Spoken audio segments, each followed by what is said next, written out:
ज्ञान अयोनिज है, अप्राकृतिक है, नित्य है, शाश्वत है। ज्ञान जैसे कपास प्रकट हो रही है, उसमें वो जो कॉन्शियसनेस है, जौ, मटर, चना, गन्ना, करेला, साग भाजी में एक उनकी अपनी एक मूल चेतना है, वो ऐसे ही प्रकट हो जाती है। उसको ज्ञान है कि मुझे करेला बनना है, कड़वा होना है, मुझे गन्ना बनना है, मीठा बनना है, मुझे बेर रहना है, तरबूज नहीं होना है, बस यहीं तक रहना है। बेर माने छोटा ही रहना है मुझे, लो मुझे तरबूज होना है, थोड़ा और बड़ा हो गया। हर चीज में एक ज्ञान है, उसका स्वतः ज्ञान है, उस पदार्थ में उसका ज्ञान है। कोरोना में हमने अपने यहां बंदरों को देखा, यद्यपि हमारे बंदरों की, हमारे यहां तो बंदर ही शासन करते हैं। हरिहर आश्रम का राजा ही मृत्युंजय के बाद बंदर हैं, वो निरंतर वहां रहते हैं। कोरोना में वो हमारे साथी थे, हमने देखा वो पैदा हो रहे थे और जस्ट न्यू नेटल अभी बच्चा पैदा हो रहा है, मैंने बंदर को पैदा होते हुए देखा, अंतड़ियों में लिपटा हुआ, मां उसे जन्म दे रही है और हमने देखा उसको। 1-2 घंटे के बाद बंदर छलांग लगा रहा है, वो चढ़ने का प्रयास कर रहा है। 1-2 दिन के बाद देखा था छलांग लगाकर चढ़ गया वो पेड़ पर। उसकी प्रवृत्तियां ऐसी हैं बंदरों की, छलांग लगाने की, उछल कूद करने की।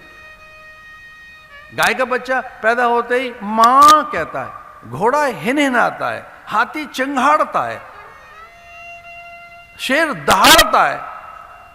पता नहीं ये आदमी के बच्चों किसने कह दिया कि तुझे रोना है। प्रकृति रोना है।